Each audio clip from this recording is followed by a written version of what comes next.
Bismillahirrahmanirrahim. Assalamualaikum warahmatullahi wabarakatuh. Alhamdulillahirabbil alamin alladzi hadana li hadza wa ma kunna linahtadiya laula an hadana Allah. Wa asyhadu an la ilaha illallah wahdahu la syarikalah wa asyhadu anna Muhammadan abduhu wa rasuluh. Allahumma shalli ala Muhammad wa ala alihi wa ashabihi wa man tabi'ahum bi ihsanin ila yaumiddin. Ya ayyuhalladzina amanu taqullaha wa qulu qawlan sadida yuslih lakum a'malakum wa yaghfir lakum dzunubakum wa may yuti'illaha wa rasulahu faqad faza fawzan 'azima wa ba'd. Fa inna asdaqal hadisi kitabullah wa khairal hadyi hadi Muhammadin sallallahu alaihi wasallam, syarrul umuri muhdatsatuha fa inna kulla muhdatsatin bid'ah wa kulla bid'atin dhalalah wa kulla dhalalatin finnar. Ayyuhal ikhwah akramana subhanahu wa ta'ala, mengambil pelajaran dari peristiwa akhir-akhir ini yang banyak diangkat, terutama masalah banjir yang melanda di banyak tempat, entah di Malang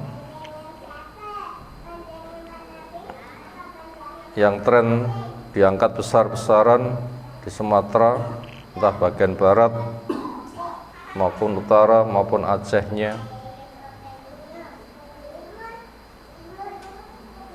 Di dalam penataan berakidah, maka itu supaya menjadi bahan pelajaran, karena akidah merupakan fondasi.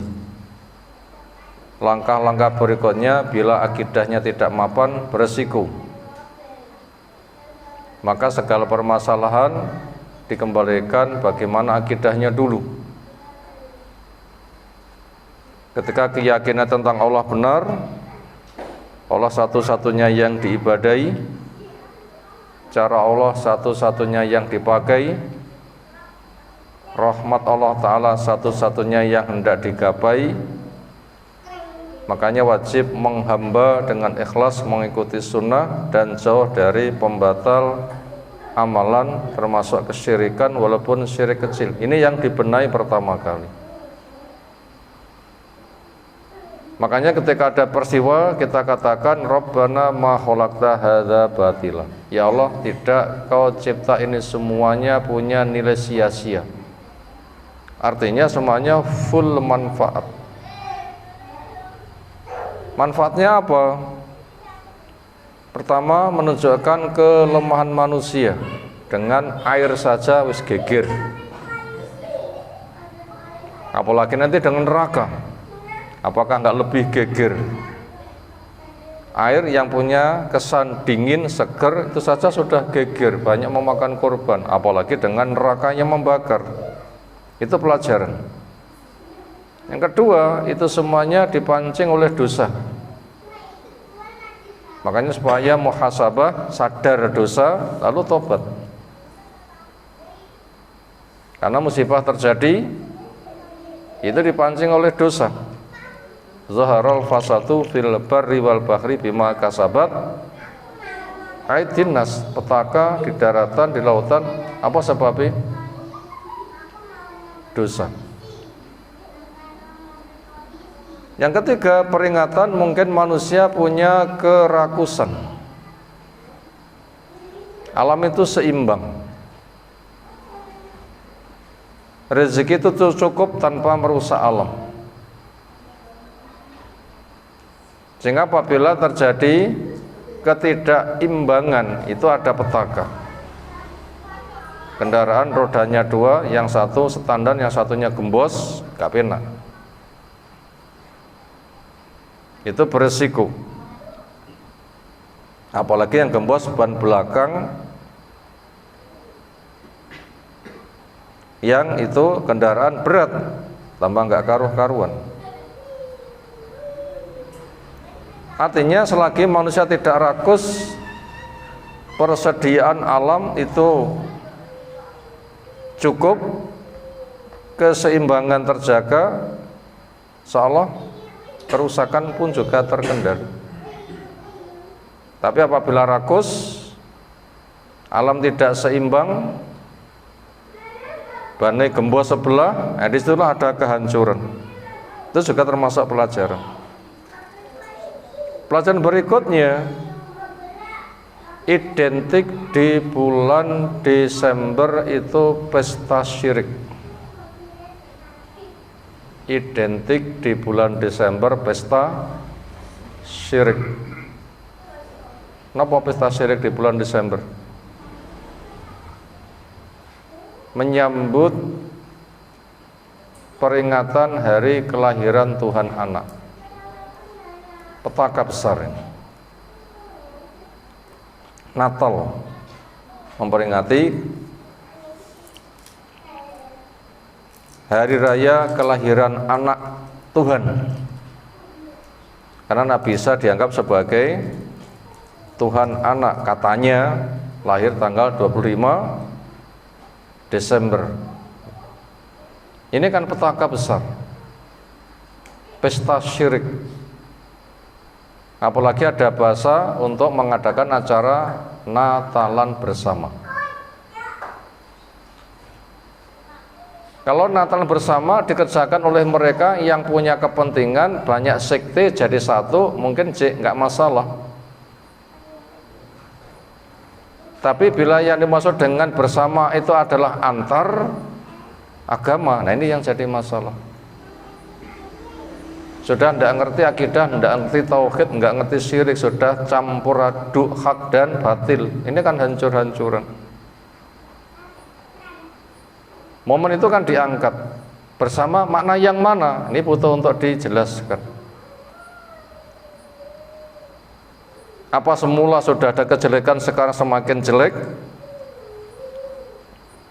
Yang jelas itu ada pesta kesyirikan.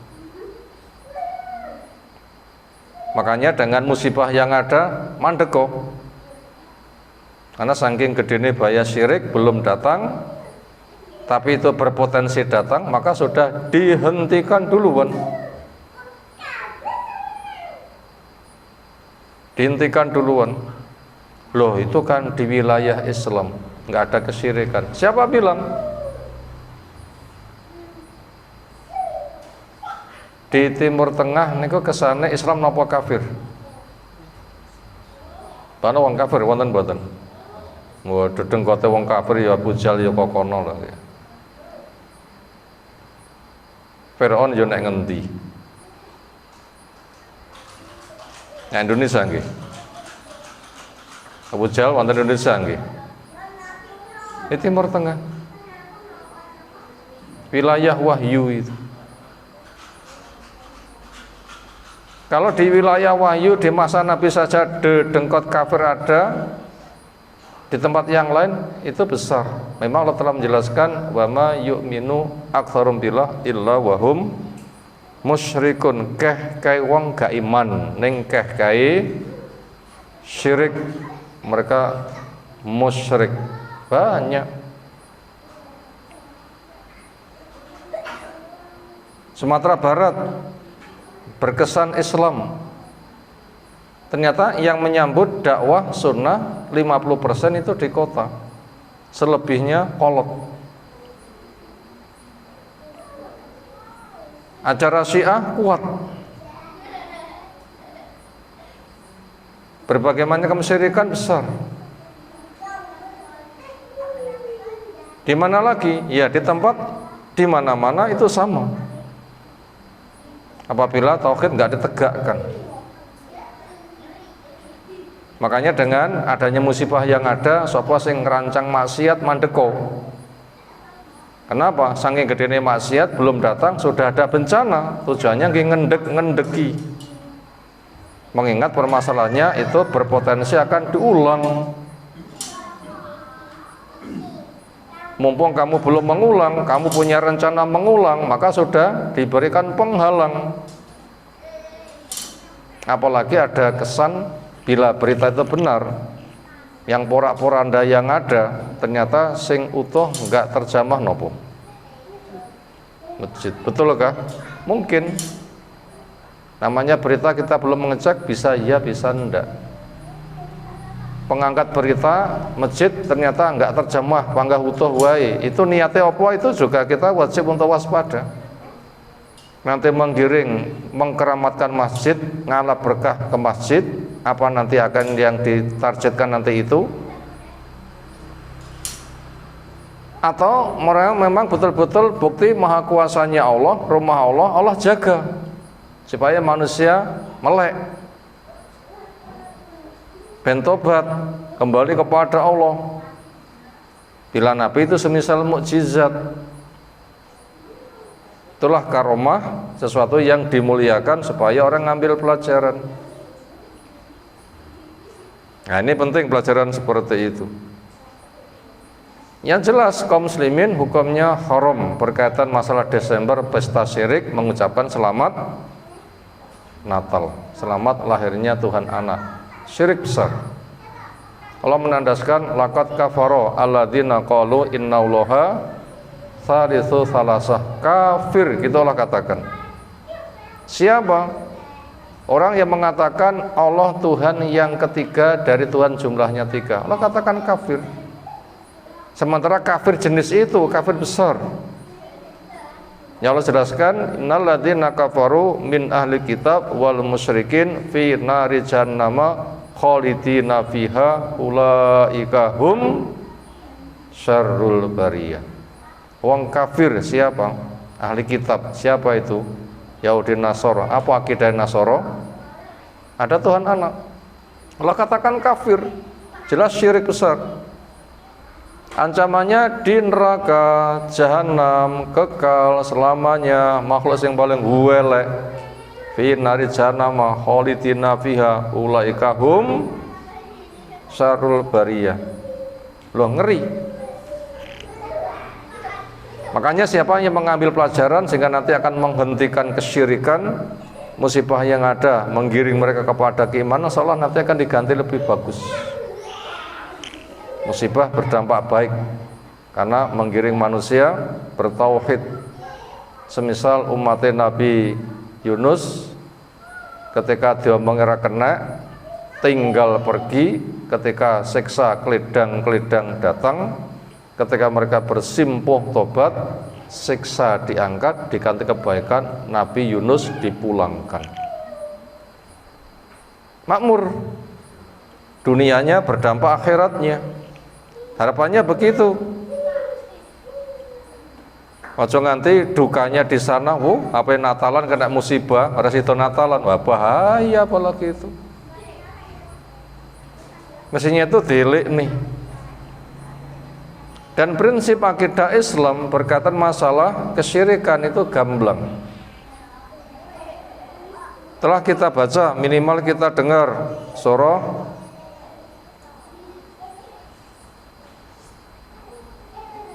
Mujadalah, kok Mujadalah tadi? Mumtahanah. Ayat yang ke-5. Qad kanat lakum uswatun hasanatun fi Ibrahim walladzina ma'ah. Ada contoh yang baik buat kamu pada Ibrahim dan orang iman yang menyertainya. Apa itu contoh yang baik untuk kita tiru?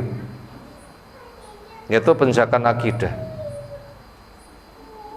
Itqalu liqaumi, ketika mereka punya ikrar kepada kaumnya, inna bura'u minkum, saya menyatakan lepas dari kamu. Barok niku nggih ucul, boten gandeng blas. Batil listrik ucul mati pot. Tiang ngongoti potelot, kena sirate ceblok, ucul lepas. Barok itu ucul, nggak ada sangkut paute, ucul-uculan, tayangannya pedot, nggak nyambung blas. Kepada kesyirikan kita tuh barok. Dan juga apa yang kamu sembah selain Allah. Kafarna bikum, saya kufur, wabata bainana wa bainakum adawatu wal baghdhab. Jelas antara kami dan antara kamu kebencian dan permusuhan, 4 sikap. Pertama barok, jul-julan. Mengucap selamat Natal haram total. Yang kedua ingkar, saya tutup diri, nggak akan nerima akidah jahatmu, akidah syirikmu. Kafir itu tutup, nggak nyambung belas. Hatinya benci, sikapnya kepada syirik bermusuhan, nggak bisa dibolo syirik itu. Ini sikap yang sangat tegas kepada kita semuanya. Kenapa kok begitu? Karena akidah Islam sangat gamblang tentang ketauhidan. Ada surah Al-Ikhlas, siapapun hafal dikatakan kul wallahu ahad. Allah itu satu, bukan satu itu tiga, tiga itu satu. Satu itu ya satu. Allah menciptakan yang mengatur. Allahu samad, Allah tempat bergantung, sehingga Allah tidak butuh A, B, C, istri, anak. Kenapa? Mereka yang butuh kepada Allah. Lam yalid wa lam yulad, Allah tidak beranak dan juga tidak diberanakkan. Lam yakul lahu kufuwan ahad, enggak ada satupun yang serupa dengan Allah. Ini pelajaran penting untuk menjaga akidah tauhid. Tempat-tempat yang terdampak bahaya ketika mereka sadar kembali kepada Allah, diwelehni masjidnya utuh, bertauhidlah, sehingga semua acara kesyirikan hilang, sehingga yang kafir-kafir sekarang masuk Islam, sehingga perayaan Natal hilang. Insyaallah nanti akan diganti lebih bagus. Karena doa yang dibimbingkan ketika ada musibah dengan Allahumma jurni fi musibati wa akhlif li khairan minha, ya Allah berilah saya pahala di musibahku dan gantinya lebih baik. Makanya para relawan ketika terjun ke lokasi itu jangan membawa dana saja. Dana dibutuhkan, tapi sebagai media, bukan tujuan. Ketika dana sampai, keadaan terkendali, gimana berikutnya? Dakwah harus lebih dihidupkan kembali untuk ngambil pelajaran. Apalagi bener masjid itu utuh, sawangan toh, itu kan mukjizat itu. Andaikan Nabi seperti itu, rumah Allah terjaga, masuklah ke dalamnya untuk menghamba kepada Allah. Jangan malah merayakan kelahiran Tuhan anak, ini bahaya. Itu diantara hikmah yang butuh kita ambil dari petaka yang ada. Dan dulu-dulu ketika kita berada di Desember sudah sering diingatkan, Desember berpotensi pesta dosa syirik. Ternyata Desember dimi-dimi sudah kena petaka. Biar nggak terulang, biar kembali. Memang tujuannya ketika Allah membuat musibah adalah la'allahum yatadharrun, barangkali mereka mau tadharru, merendahkan diri, la'allahum yarjiun, kembali kepada Allah dengan tobat, dengan ketauhidan. Makanya para relawan itu juga programkan ketika membawa dana, juga membawa dakwah, ojo dana saja. Justru dana media dakwah. Karena pembenahan akidah itu nomor satu. Pembenahan akidah itu satu. Perut kena masalah, pol-polnya mati. Akidah kena masalah, kekal neraka. Yang la ya mutufiya wala yahya, lek mati karuan mati cek mending. Nah ini orang mati ra urip bae, yang lebih mengerikan. Berikutnya setelah mukadimah kita sampaikan mengambil pelajaran dari petaka yang ada sebagai pewaspadaan kita semuanya. Jangan sampai kita merasa aman, sing kena musibah kono-kono tok kene aman, jangan dibilang begitu. Semuanya terancam musibah. Semuanya terancam musibah. Dan jenisnya itu banyak. Tidur kebablasan, mati dalam kekafiran kan bahaya. Sibuk kerja kena musibah kan juga bahaya. Sekarang kita masuk pada bab terakhir kitab Tauhid At-Tamimi, bab yang ke-67, menjelaskan tentang keagungan dan kekuasaan Allah Ta'ala. Allah kuwi, bila kita mendengar kata agung niku kesane agung niku napa? terhormat atau wujud bendanya gede. Bila kita mendengar kata agung secara umum, napa? Mendengar kata agung yang terkesan pada bahasa kita sehari-hari, itu martabat yang terhormat atau zatnya sing gede, gimana? Kesan global. Seringnya itu memiliki kesan kehormatan. Yang dibahas di sini bukan semata kehormatan, tapi memang zat Allah itu sangat besar. Zat Allah itu sangat besar. Diimani ada, fitrah, akal dan dalil sebagai dasar, kehormatannya jelas. Kemudian ketika Allah itu ada zatnya, ukuran gede nih sangat besar. Seperti apa? Nah, sekarang kita baca. Karena di sini full dalil. Berapa lembar ini full dalil ini? Insyaallah kita baca poin demi poin. Pertama, nukilan dari surah Az-Zumar yang ke-67. Wa ma qadarullaha haqqa qadri wal ardu jami'an qabdatuhu yaumal qiyamah was samawati matwiyatum biyamini subhanahu wa ta'ala amma yusyrikun. Wa ma qadarullaha, mereka tidak menghargai kepada Allah haqqa qadri, dengan penghargaan yang semestinya.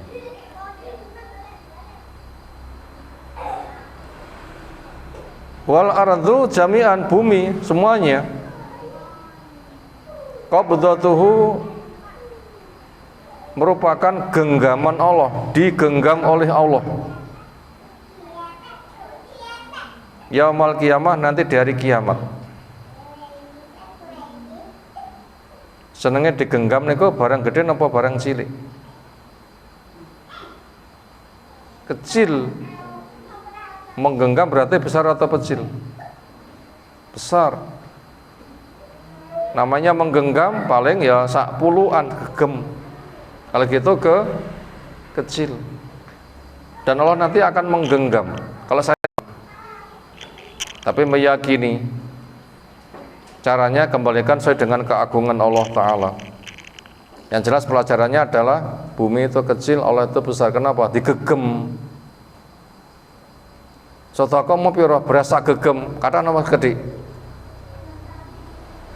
Jadi sodako raketang sak gegem, banyak atau sedikit? Sedikit. Kalau gitu kecil bumi itu, Allah itu besar, menggenggam. Coba kita lihat besarnya bumi. Ini kira-kira kita menempuh perjalanan numpak sepeda motor 5 jam niku bumi wis kemput napa dereng? Budal ngetan 5 jam dugi pundi? Jember. Orang tekan Banyuwangi.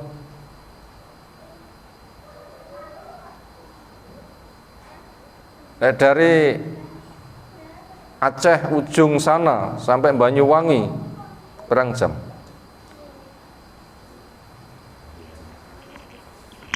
Numpak bis tengah Aceh pinten jam? Diri budal jam 1. Telung dina telung bengi nggih. Besarnya kaya ngono. Kuwi jek kene kono wae mek sudah seperti itu. Lalu bagaimana bumi yang dikatakan bulat digenggam oleh Allah? Seperti apa besarnya tangan Allah Subhanahu wa taala? Allah bertangan. Di antara gunanya untuk menggenggam, menunjukkan besar. Tapi jangan dibayangkan seperti apa.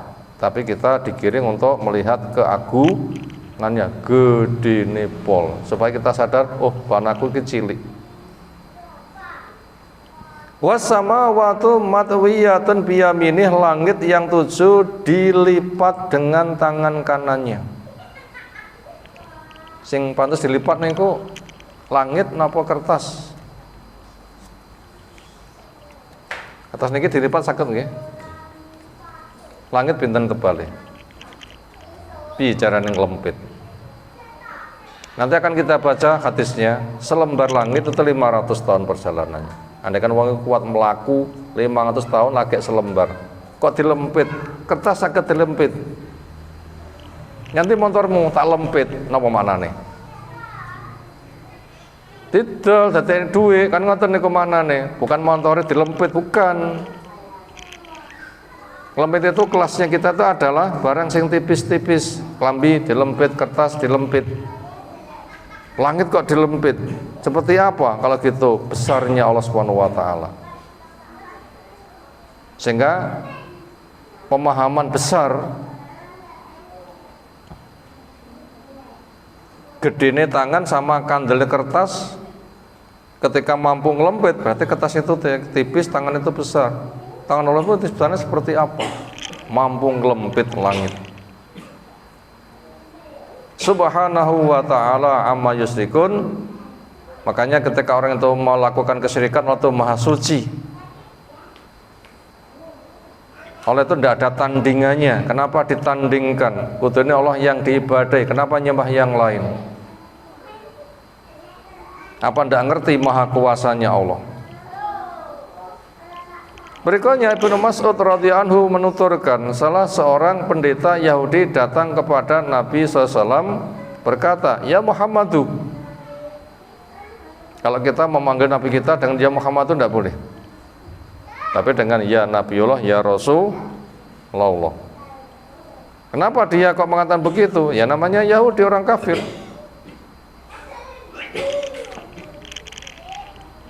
Inna najitu, kami jumpai, tentunya di kitab yang mereka baca, Anallaha yaj'alas samawati, Allah menjadikan langit yang 7 ala isba, berada pada satu jari. Jadi langit kandil kaya ngono itu berada pada jarinya Allah. Seperti apa gedene jari? Seperti apa besarnya Allah? Wal aradin, bumi yang 7 juga ala isba, di atas ada satu jari. Wasajarot, dan tetumbuhan sing sebagian tau bangi kaya ngono kae. Secara teori alam keseimbangan nggak imbang. Kenapa? Banyu turun nggak ada yang menahan. Tanahnya lotrok, banjir besar. Lalu pepohonan seluruh dunia seperti apa? Ternyata itu semuanya ala isba, berada pada satu jarinya Allah. Lemak dan banyu juga ala isba pada jarinya Allah. Kira-kira banyu sak tes cilik dikene driji niku kutah mboten? Banyu sak tes cilik wonten ndul driji kutah mboten? Mboten, menempel basa-basa. Nanti kelasnya laut kaya ngono kian itu di jari Allah Subhanahu wa taala, ya senada dengan itu menunjukkan besarnya Allah. Ya lautnya kaya ngono kae. Siapa punya pengalaman kecemplung laut? Bayang nih terus pundi kira-kira. Itu ternyata berada pada jarinya Allah. Gede banget kalau begitu. Demikian juga watharat, tanah ala isbab, pada jarinya Allah. Wasa irol khalaik, khalqi, semua makhluk juga alisbab pada jarinya Allah. Wayakul, maka di situ Allah firmankan, Anal Malik, saya raja. Ini ucapan Yahudi yang ngomong seperti itu. Dan ucapan Yahudi untuk kasus ini benar. Ucapan Yahudi untuk kasus ini benar. Ini bukan pembenaran Yahudi, tapi ucapan Yahudi untuk kasus ini benar. Ini supaya kita pahami bagaimana mana pembenaran di situ. Yaitu langit pada jarinya Allah, bumi pada jarinya Allah. Yahudi ngomong begitu benar. Yang kita benarkan pembahasan itu. Dari mana dikatakan ucapan Yahudi untuk kasus ini benar? Yaitu fadhika, dengan adanya tertawa an-Nabiyu sallallahu alaihi wasallam, hatta bata, sampai tampak nawajituhu, gerahamnya. Tawanya Nabi fungsinya apa? Tasdikan, membenarkan. liqaul khabar terhadap ucapan ahli ilmunya Yahudi tadi. Kesimpulannya adalah apa yang kamu ucapkan tentang besarnya Allah dan kecilnya makhluk benar. Dan ternyata kamu itu tahu Allah itu besar, jangankan kamu kecil, bumi sing kok mau gede termasuk kecil. Langit sak mono kandele itu masuk kategori kecil, apalagi kamu. Jadi pengakuan maha besarnya Allah dan kecil makhluk, ungkapan Yahudi di atas ternyata dibenarkan. Tetapi benarnya pemahaman Yahudi akan maha kuasanya Allah ternyata tidak diwujudkan dengan penghambaan.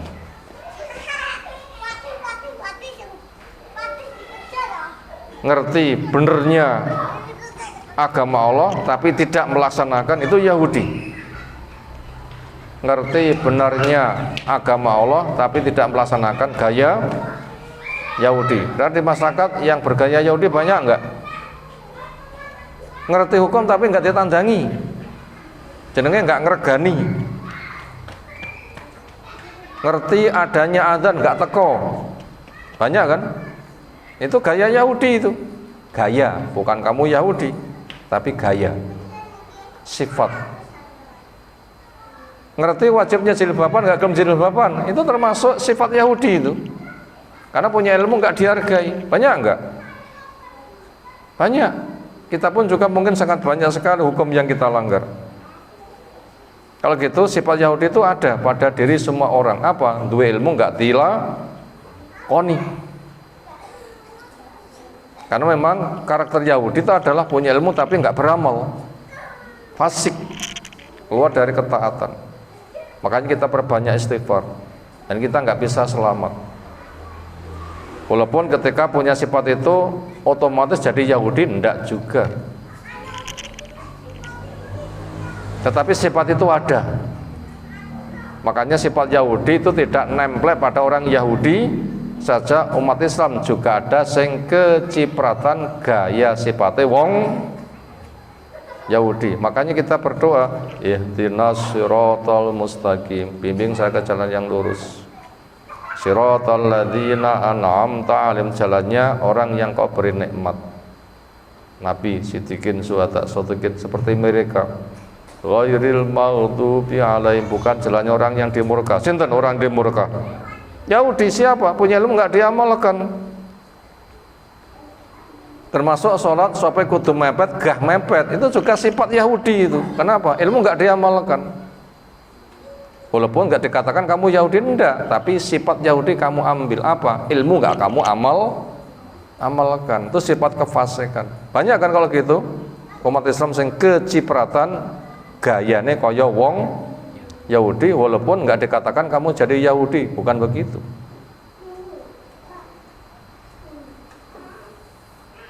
Jadi wong Islam profilnya niru wong kafir.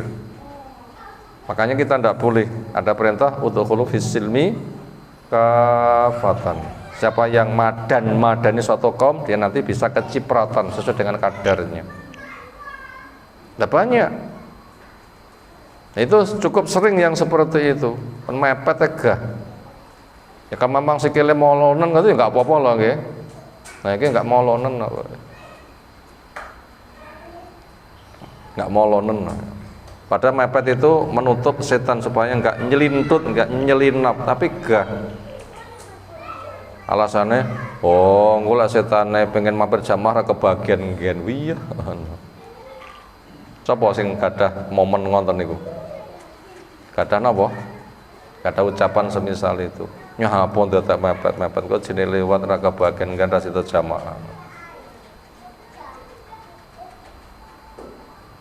Alasannya begitu. Ini bahaya sekali ucapan seperti itu. Nah ternyata Yahudi begitu, ngerti tapi enggak diamalkan. Makanya kepada mereka terkritik dengan ayat ini, wa ma qadarullah haqqa qadri, ternyata mereka tidak mengagungkan kepada dengan pengakuan yang semestinya. Ngerti enggak beramal berarti enggak ada penghargaan. Wal ardu jamin qabdatu yaumil qiyamah, sementara bumi akan menjadi genggaman Allah nanti di hari kiamat. Berikutnya disebutkan pada riwayat lain di dalam Sahih Muslim, wal jibalu gunung, wasajaru pepohonan, ala isba berada pada jarinya Allah. Suma yahuzuhunna, kemudian Allah mengguncangkan, menggerakkan benda-benda ketika berada pada jarinya. Allah menggerakkan tangannya menunjukkan maha kuasanya. Fayaqul ana al-malik, ana Allah, saya raja, saya adalah Allah. Makanya ketika orang itu mengakui agungnya Allah, maka agungkanlah. Kalau ngerti agungnya Allah nggak mau mengagungkan, itu sifat Yahudi yang miliki apa? Fasik, keluar dari ketaatan. Ilmunya nggak dikatakan ilmu kalau begitu. Kenapa? Gak diamalkan. Lantai duit gak dibelanja, malah mati keluar bangke, gak ada gunanya lantai duit. Di sandangan dicekel nggak tinggi pangkah utuh, nggak ada gunanya untuk sandangan. Ilmu kan juga sama kan.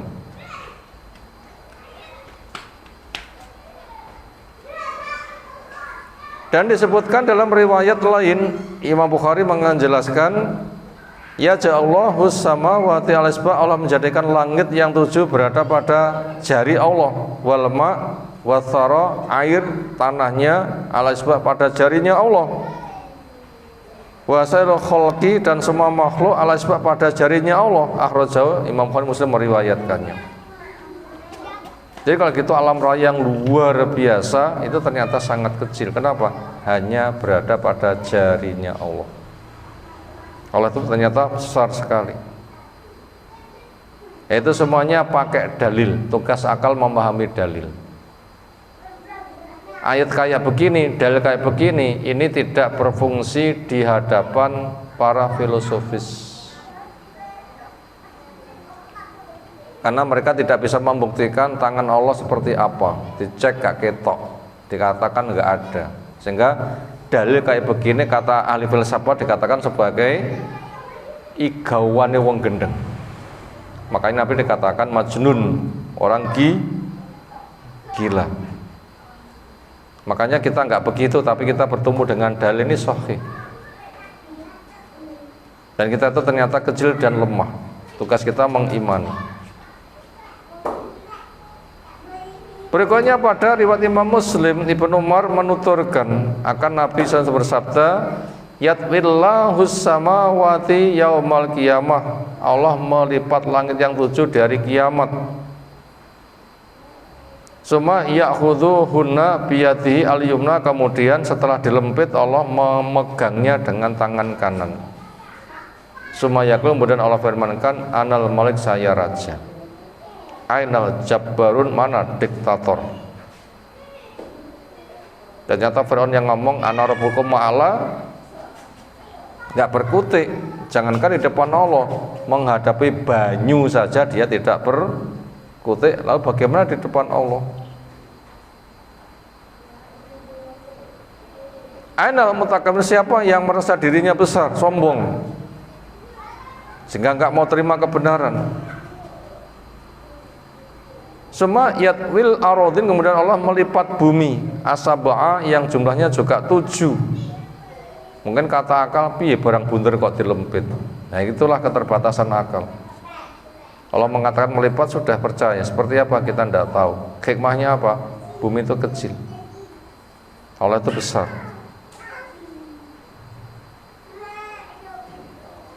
Ini lek manusia ngelempit barang bunder terus pundi?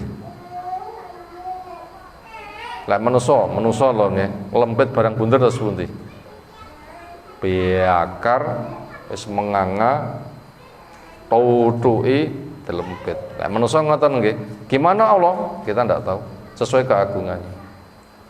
Kesimpulannya adalah makhluk itu kecil, Allah itu besar.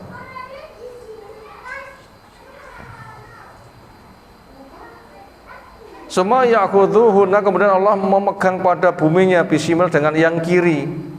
Semua yaqul, kemudian Allah katakan anal malik, saya raja.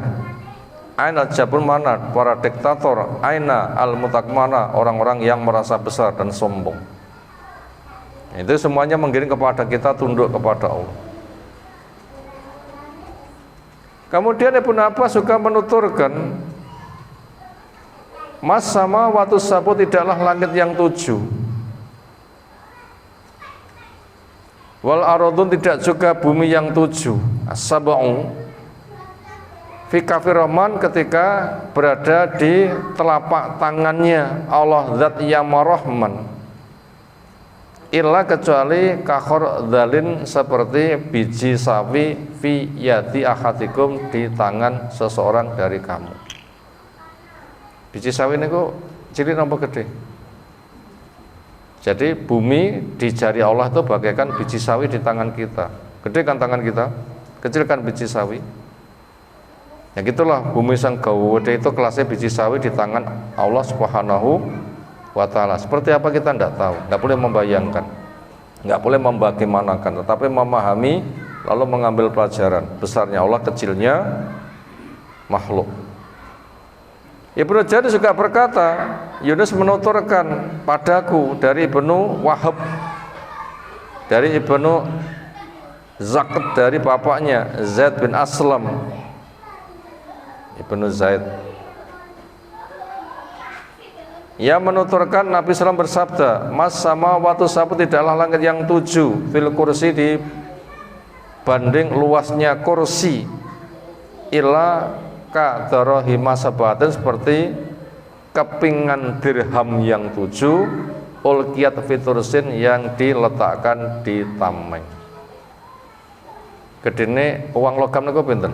Bunderane pinten? Diameternya pinten? Pinten senti? 3 senti diameternya, garis tengahnya ya pinten duwe sak menten nggih, pinten diameter ini 2,5 senti, pinten ombone tameng tak tampah nggih.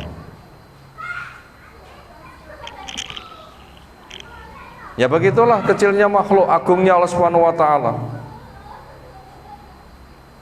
Ibnu Jarir juga menuturkan, Abu Dzar radhiyallahu anhu mengatakan, aku mendengar Nabi SAW bersabda, mal kursi fil ars, tidaklah luasnya kursi di tengah luasnya ars,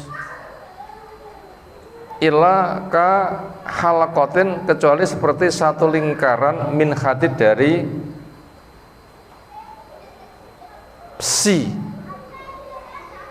lingkaran yang dimaksud cincin,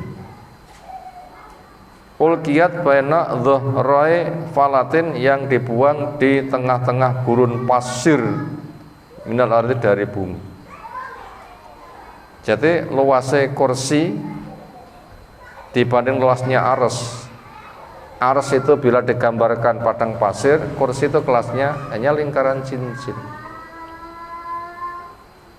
Bu, asal hadiah nopo? Cincin 5 gram gratis. Wonten pundi?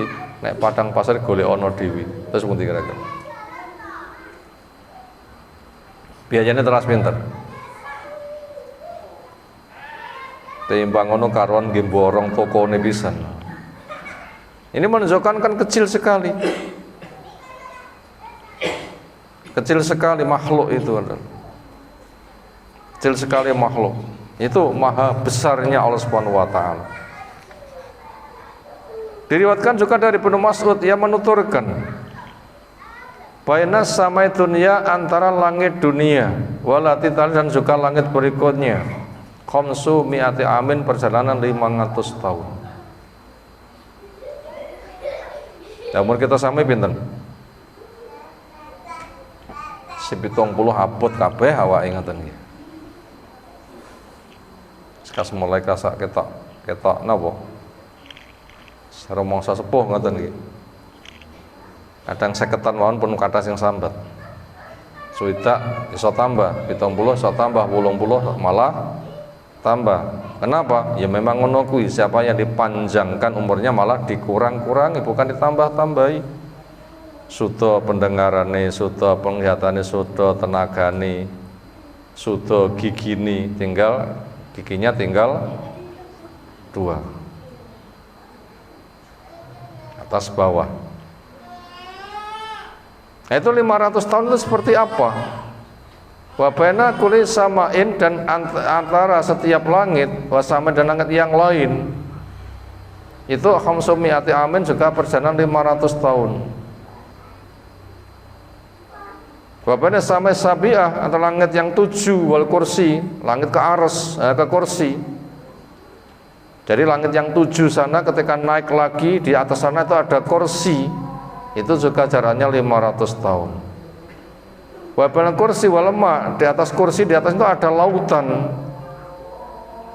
juga jaraknya khamsumi'ati amin 500 tahun. Wal arsu faqal ma, ars itu di atas air, di atas nanya lagi. Wa Allah faqal, sementara masih di atas ars lagi, dan Allah itu tidak menjamah. Itu maha kuasanya Allah Subhanahu wa ta'ala. La yahfa alaihi syai'un min amalikum, tidak ada yang tertutup pada Allah dari amal kamu. Kata kita jauh, buat Allah dekat. Kenapa? Semua itu berada pada jarinya. Kata kita jauh, menunjukkan kecilnya kita. Makanya siapa yang sadar kita itu berada pada jarinya Allah, pada gitu dekatlah. Kecilmu sadarkan, dekat kepada, nanti akan ditolong. Hadis terakhir ada 6 baris dan diriwayatkan dengan lafaz seperti ini oleh Al-Mas'ud dari Asim, dari Abu Wa'il, dari Abdullah, demikian dinyatakan oleh Az-Zahabi rahimahullah ta'ala. Lalu katanya athar tersebut diriwayatkan melalui beberapa jalan, artinya dalil di atas itu banyak jalannya, menunjukkan kesahihannya. Dari Abbas bin Abdul Muthalib radhiyallahu anhu menuturkan Nabi SAW bersabda, hal tadruna kam bainas sama'i wal ardi, apakah kamu tahu berapa jarak antara langit dan bumi? Kulna, kami jawab, Allahu wa rasul a'lam, Allah Rasulnya lebih tahu. Nah, ini pakai wahyu jawabannya, nggak pakai pengecekan, nggak mampu kita ngecek. Kalau jawabnya bainahuma, antara langit bumi, masyiratu khamsumi'ati sanatin, perjalanan 500 tahun. Mula tiyang sing munggah teng bulan niku tasih endek lho nggih. Karena ketika sudah naik dipasang teropong, di atasnya itu seperti kabut lagi. Andai kan bisa naik lalu teropong lagi, seperti kabut lagi. Padahal itu adalah bintang-bintang yang bertebaran di langit. Saking akeh koyok nopo? Kabut. Ini menunjukkan kecilnya makhluk. Kecilnya makhluk. Wa min kulli sama'in ila sama', jarak antara satu langit ke langit yang lain masiratu khamsumi'ati sanatin, juga perjalanan 500 tahun. Wa kaifa kullu sama'in wa kathifu kulli sam, dan tebalnya, kasif tebalnya, kandeli selembar langit itu juga masiratu khamsumi'ati sanatin, perjalanan 500 tahun. Wa baina sama'i was asabi'ah wal arsy, antara langit yang 7 ke arsy itu bahrun, ada lautan. Di bawah lautan masih ada kursi. Tadi langit ke-7 ke kursi 500 tahun, kursi ke lautan 500 tahun. Di atas laut masih ada arsy Allah di atasnya lagi. Gitu kan tadi hadisnya. Ya, kita diberitahu ini bukan pengecekan dengan kenyataan, tapi kita mengimani dalil.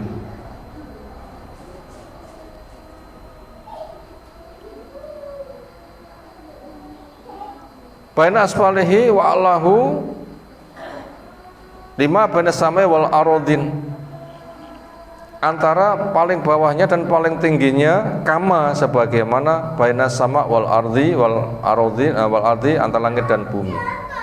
Wa Allah ta'ala fawqa dzalika, Allah Maha Ta'ala masih ada di atas itu semuanya. Walaisa yakhfa alaihi syai'un, tidak ada yang sembunyi dari Allah min a'mali bani Adam, dari amalnya anak Adam. Hadis riwayat Abu Daud dan juga hadis yang lainnya. Alhamdulillah materi selesai, kitab selesai kita baca. Kemudian kesimpulan akhir apa dari yang telah kita baca di atas? 1. Kecilnya makhluk dan besarnya Allah. Itu pelajaran pertama, kecilnya makhluk dan besarnya Allah. dengan keterangan yang dijelaskan oleh hadis atau dengan keterangan yang dijelaskan oleh dalil. Yang pertama, yang kedua, tanda beriman sadar kecilnya diri dan agungnya Allah dan siap mengagungkan. Tanda beriman. Apa tanda beriman?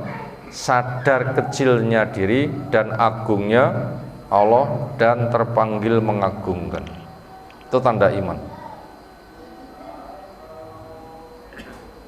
Dan ini penting ini, yang kedua ini, tanda iman. Sadar kecilnya diri dan agungnya Allah dan siap mengagungkan. Gampang mboten?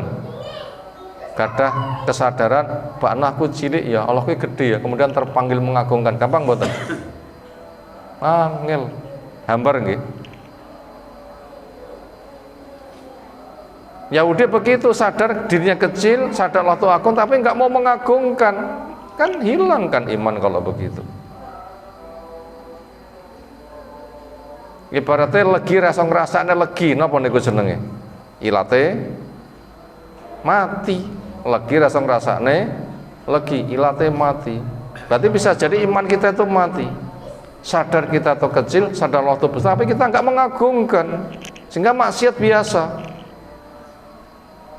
Ibaratnya nggak bisa ngrasane legi, kalau gitu ilate mati. Bisa kan iman itu mati? Ya kita bisa rasakan. Kita bisa merasakan. Lalu yang ketiga, keagungan Allah bisa dicek pakai dalil dan akal memahami dalil. Keagungan Allah bisa dicek pakai dalil, akal memahami dalil.